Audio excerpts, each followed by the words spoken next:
Item ಯಾವುದೇ ಇರಲಿ try ಮಾಡಿ ಆಚಿ ಚಿಕನ್ ಮಸಾಲಾ. ಆಚಿ ಚಿಕನ್ ಮಸಾಲಾ. ಇತ್ತೀಚೆಗಷ್ಟೇ ಕೇಂದ್ರ ಗೃಹ ಸಚಿವಾಲಯ ವಂದೇ ಮಾತರಂ ಗೀತೆಯನ್ನ ಕಡ್ಡಾಯಗೊಳಿಸಿತ್ತು. ಈ ವಿಚಾರಕ್ಕೆ ಬಿಕೆ ಹರಿಪ್ರಸಾದ್ ಆಕ್ರೋಶ ವ್ಯಕ್ತಪಡಿಸ್ತಾ ಇದ್ದಾರೆ. ರಾಷ್ಟ್ರಗೀತೆಯನ್ನ ಡಿಪ್ರಮೋಟ್ ಮಾಡೋದಕ್ಕೆ ಈ ಪ್ರಯತ್ನ. RSS ನ ಗೋಳವಲ್ಕರ್ಗೆ ರಾಷ್ಟ್ರಗೀತೆ ಬಗ್ಗೆ ಅಪಸ್ವರ ಇತ್ತು.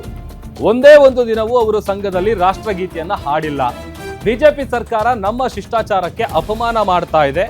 ಬಿಜೆಪಿಯವರು ರಾಷ್ಟ್ರಗೀತೆಯ ವಿರುದ್ಧವೇ ಹೋಗ್ತಿದ್ದಾರೆ. ವಂದೇ ಮಾತರಂ ಬೆಂಗಾಲ್ ಪ್ರಾಂತ್ಯದ ರಾಷ್ಟ್ರಗೀತೆ ಆಗಿತ್ತು.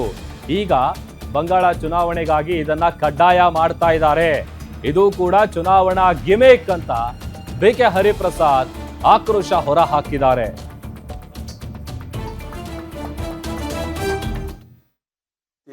ವಂದೇ ಮಾತರಂ ಬಗ್ಗೆ ಹೇಳಿ ರಾಷ್ಟ್ರೀಯ ಗೀತೆ ನ್ಯಾಷನಲ್ ಆಂಥಮ್ನ ಅದನ್ನ ಒಂಥರ ಡಿಪ್ರಮೋಟ್ ಮಾಡಲಿಕ್ಕೆ ಪ್ರಯತ್ನ ಆಗ್ತಾ ಇದೆ. 60 ವರ್ಷದ ನಂತರ ಏನು ನಮ್ಮ ಎರಡನೇ RSSನ ಚೀಫ್ ಇದ್ರು ಗೋಲ್ವರ್ಕರ್ ಅವರು ರಾಷ್ಟ್ರಗೀತೆ ಬಗ್ಗೆನೇ ಅವರ ಅಪಸ್ವರ ಇತ್ತು. ಆಗ್ಲೂ ಸಹ ಅವರು ವಂದೇ ಮಾತರಂನ ರಾಷ್ಟ್ರಗೀತೆ ಮಾಡಬೇಕು ಅಂತ ಹೇಳಿದ್ರು. ಸ್ವತಃ ಅವರ ಶಾಖೆಗಳಲ್ಲಿ ಯಾವತ್ತೂ ಸಹ ರಾಷ್ಟ್ರಗೀತೆ ಆಗಲಿ ಅಥವಾ ರಾಷ್ಟ್ರಗಾನ ಆಗಲಿ ಯಾವತ್ತೂ ಸಹ ಹೇಳದೇ ಇರ್ತಕ್ಕಂಥವ್ರು ಏಕಾಏಕಿ ಫೆಬ್ರವರಿ 11, 26 ಒಂದು 10 ಪೇಜಿನ ಒಂದು ಗೈಡ್ಲೈನ್ಸನ್ನು ಕೊಟ್ಟಿದ್ದಾರೆ ವಂದೇ ಮಾತರಂ ಬಗ್ಗೆ ಯಾವ ರೀತಿ ದೇಶದಲ್ಲಿ ಇರಬೇಕು ಅಂತ ಹೇಳಿ.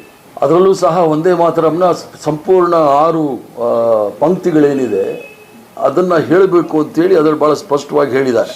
ಕಾನ್ಸ್ಟಿಟ್ಯೂಂಟ್ ಅಸೆಂಬ್ಲಿನಲ್ಲಿ ಚರ್ಚೆ ಆಗೋ ಸಂದರ್ಭದಲ್ಲಿ ವಂದೇ ಮಾತರಂ ಕೇವಲ 2 ಪಂಕ್ತಿಗಳನ್ನು ಮಾತ್ರ ಹೇಳಬೇಕು ಅಂತೇಳಿ ಕಾನ್ಸ್ಟಿಟ್ಯೂಂಟ್ ಅಸೆಂಬ್ಲಿನಲ್ಲೂ ಸಹ ತೀರ್ಮಾನ ಆಗಿತ್ತು.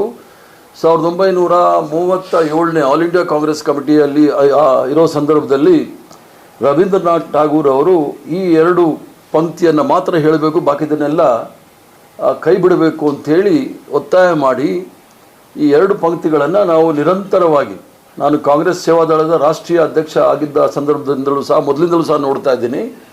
ನಾವು ಎಲ್ಲದರಲ್ಲೂ ಸಹ ವಂದೇ ಮಾತರಂ ಮತ್ತು ರಾಷ್ಟ್ರಗೀತೆಯನ್ನು ಆಡ್ತಕ್ಕಂಥದ್ದು ಪರಿಪಾಠ ನಮ್ಮಲ್ಲಿತ್ತು. ಆದರೆ ಈಗೇನು ಮಾಡಿದ್ದಾರೆ ಅಂತ ಹೇಳಿದ್ರೆ ವಂದೇ ಮಾತರಂನ ಎಲ್ಲ ಕ್ಲಾಸ್ನಲ್ಲೂ ಸಹ ಪ್ರಾರಂಭ ಮಾಡಬೇಕು,